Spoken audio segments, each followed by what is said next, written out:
여러분 안녕하십니까? 오늘부터 버스나 기차, 여객선, 택시 등 대중교통에서의 마스크 착용 의무가 사라졌습니다. 마스크 착용을 강제한 2020년 10월 이후 2년 5개월 만입니다. 그래도 아직은 불안해 당분간 계속 쓰겠다는 시민들이 많았습니다.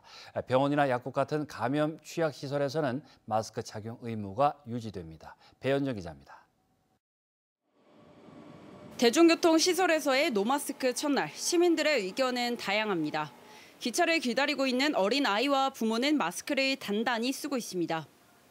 대중교통을 탈 때는 아직은 좀 꼈으면 좋겠어요. 왜냐하면 밀폐된 공간이고 애기들은 또 취약하니까 같이 다니기가 좀 그렇거든요.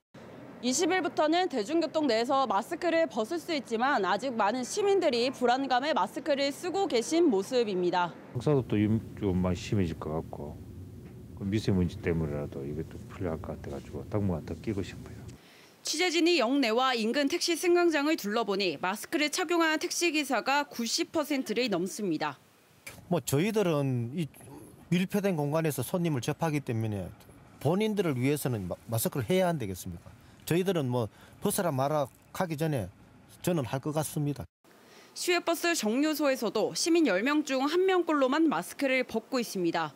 젊은 층이 많은 대학교에서도 의외로 마스크를 벗은 학생을 찾기가 어렵습니다. 가끔 노마스크로 시내버스를 타는 학생도 있습니다. 항상 다른 데 갈 때는 벗었는데 버스 탈 때만 마스크 쓰는 게 좀 불편했었는데 여기서도 벗게 되어서 너무 편하고 좋습니다. 20일부터는 마트 안에 칸막이가 없는 개방형 약국을 이용할 때 마스크를 벗을 수 있습니다.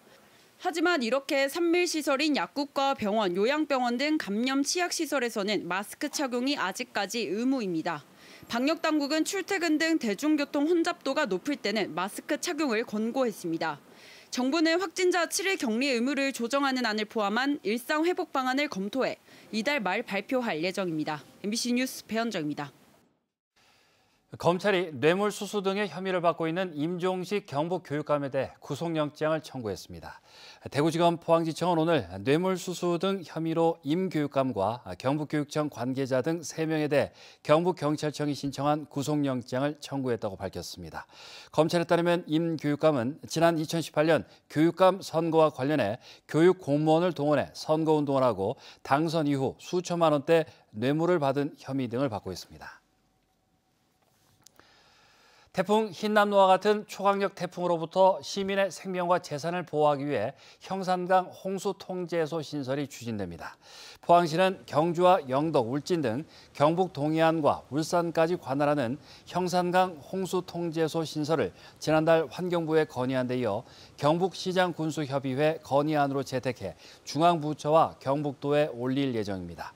낙동강 홍수통제소 관할구역인 형산강 등 동해안 하천은 경사가 급하고 수위가 급속히 상승하는 경향이 있어 지속적이고 정밀한 수위, 유속 측정이 필요한 곳입니다. 요즘 해외 업체에게 바로 주문을 해서 물품을 사는 이른바 해외 직구를 이용하는 사람들이 많은데 조심하셔야겠습니다. 이런 해외 직구를 가장해 중국에서 만든 위조 명품을 대량으로 밀수해서 온라인으로 판매한 국내 최대 규모의 밀수단이 적발됐습니다. 신병철 기자입니다. 경북 포항에 있는 한 사무실에 딸린 창고에 대구 본부세관의 단속원들이 들이닥칩니다. 창고 안에는 위조된 해외 명품 신발과 의류 등이 들어있는 포장 상자 수백 개가 수북히 쌓여 있습니다. 상자를 열자 한 켤레에 100만 원을 훌쩍 넘기는 명품 신발과 똑같은 위조품이 나옵니다. 이번에 대구 본부세관에 적발된 일당들이 중국에서 밀수한 것들입니다. 일당 7명이 2020년 5월부터 2022년 11월까지 중국에서 밀수한 위조 명품 신발과 의류 등은 2만 6천여 점, 시가 138억 원어치로 단일 밀수 사건으로는 역대 최대 규모입니다. 이들은 2만여 차례에 걸쳐 위조 명품을 국내로 들여오면서 3천여 명의 개인 통관 고유 보호를 도용해 해외 직구 물품인 것처럼 세관에 신고했습니다. 국민들이 중국 온라인 인터넷 쇼핑몰을 이용하면서 수집되었던 그런 개인 통관 고유 보호들이 비밀리에 빠져나가지 않았나. 이들은 먼저 허위 주소지와 전화번호를 이용해 중국에 있는 위조 물품 공급자에게 주문합니다. 중국의 공급업자는 타인 개인 통관 고유 부호를 도용해 국제 특성으로 한국에 물건을 보냅니다. 이렇게 해외 직구처럼 위장해 밀수입된 위조 명품은 인터넷 위조 상품 커뮤니티나 위조 물품 판매 SNS를 통해 팔립니다. 이들은 세관의 단속을 피하기 위해 타인의 명의를 도용해 위조 명품을 분산해서 반입하는 수법을 사용한 것으로 드러났습니다. 소비자들이 개인 통관 고유 부호 도용 피해를 당하지 않으려면 관세청의 모바일 서비스를 이용하면 도움이 됩니다. 소비자들이 관세청 홈페이지의 해외 직구 통관 정보 조회를 통해 도용 사실을 확인하면 즉각 관세청에 신고하거나 변경 신청을 해야 합니다. 언제 어디서 물건을 주문했습니다. 통관 완료됐습니다. 그러면 본인이 이상하다. 난 주문한 적이 없는데 이렇게 자기가 알 수 있도록 지금 본청에서 그 모바일로 서비스를 제공하고 있고요. 대구 본부세관은 이들 7명에 대해 관세법과 상표법 위반 혐의로 기소 의견으로 검찰에 송치할 예정입니다. 대구 본부세관은 해외 직구와 관련한 소비자 피해가 잇따르고 있는 만큼 각별한 주의가 필요하다고 밝혔습니다. MBC 뉴스 신병철입니다. 포스코 케미칼이 포스코 퓨처 M으로 포스코 건설이 포스코 ENC로 각각 사명을 변경했습니다. 포스코 퓨처 M은 2차 전지 등 최고 품질의 미래 소재를 공급해 소재 보국 대업을 이뤄나간다는 다짐을 함축하고 있습니다. 또 포스코 ENC는 환경의 에코와 도전의 챌린지 등을 정신을 사명에 반영했다며 저탄소 철강 분야인 수소 환원 제철과 2차 전지 원료 소재 분야의 설계, 조달, 시공 경쟁력을 강화할 방침입니다. 국내 연구진이 기존 배터리의 10배 이상 주행거리를 늘릴 수 있는 안정적인 배터리 기술을 개발했습니다.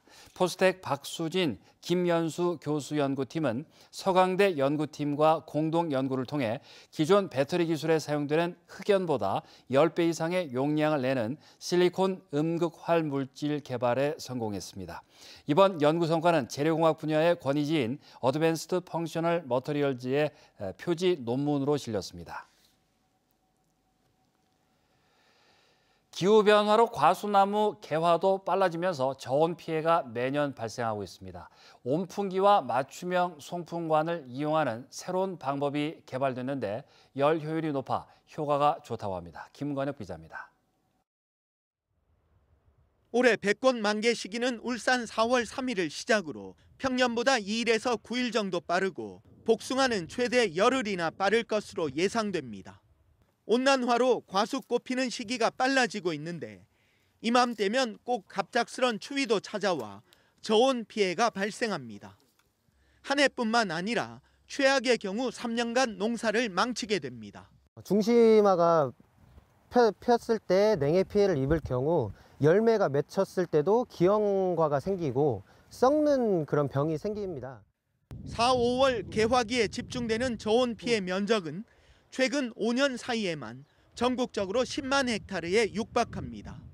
노지에서 재배하는 과수원의 특성상 보온이 쉽지 않고 추위에도 대응하기 어렵기 때문인데 온풍기와 맞춤형 송풍관을 이용한 새 기술이 개발돼 주목받고 있습니다. 나무를 따라 송풍관을 설치하면 온풍기의 열기가 곧바로 나무에 전달되는데 노지에서도 온도를 2, 3도 높일 수 있습니다. 직접 나무 밑으로 온풍관이 지나가기 때문에 그 효율을 바로 전달할 수 있어서 그렇습니다. 그래서 저희가 이거를 장치를 근본 특허 출원하였습니다. 기존의 온풍 방식인 열풍 방상팬보다 효율이 높고 고체 연료를 태울 때보다도 비용을 절감할 수 있습니다.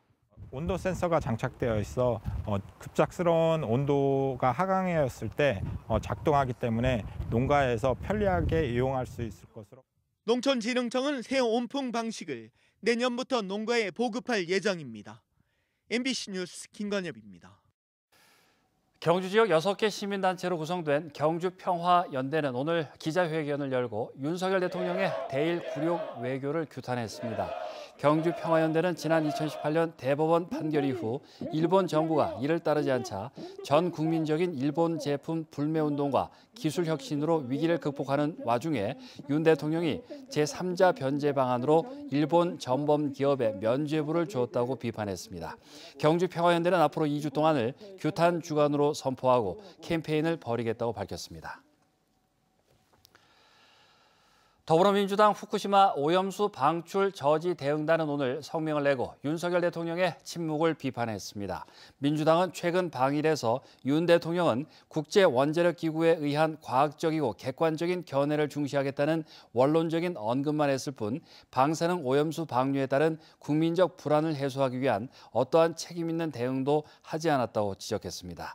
민주당은 정부가 일본의 책임 있는 조치를 요구하고 국제사법재판소 제소 등 적극적인 저지에 나설 때까지 국민과 함께 외교 불복종에 나서겠다고 밝혔습니다.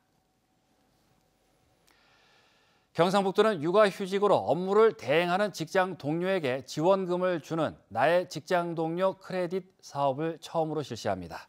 경북에 주소지를 둔 상시 근로자 3인 이상 300인 미만의 중소기업을 대상으로 오늘부터 시행하며 육아휴직 업무 대행자에게는 본인 명의 계좌로 30만 원씩 6개월 모두 180만 원을 지급합니다. 포항시는 저소득 청년들의 주거 안정을 위해 청년 월세 한시 지원 사업을 시행합니다. 소유한 집이 없고 월세 60만 원, 보증금 5천만 원 이하 주택에 거주하는 만 19세부터 34세 청년이 신청할 수 있으며 소득과 조건 등을 심사해 월 20만 원씩 1년간 월세를 지원합니다. 경주시가 다음 달 7일까지 경영실습 임대농장을 운영할 청년 농업인을 모집합니다. 임대농장은 경주시 내남면 상신리에 추진 중인 신농업혁신타운에 있으며 스마트팜 시스템을 갖춘 비닐 온실 2동이 있습니다. 임대료는 1년에 121만 원이며 오는 8월 입주해 오는 2027년까지 3년간 토마토와 딸기 등 작물 재배와 스마트팜 경영 지원을 받게 됩니다. 영덕군은 지난해 2월 영덕읍 9mm 산불로 405헥타르의 산림 및 불탄 피해 지역에 올해 22억여 원을 들여 복구 사업을 벌입니다. 올해는 산불 피해지 40헥타르에 긴급 벌채와 조림 사업을 병행하고 연차적인 복구 계획도 수립해 추진합니다. 특히 피해 산주들이 원하는 송이산 복구와 함께 양봉 농가를 위해 꿀을 딸 수 있는 밀원수도 심을 계획입니다.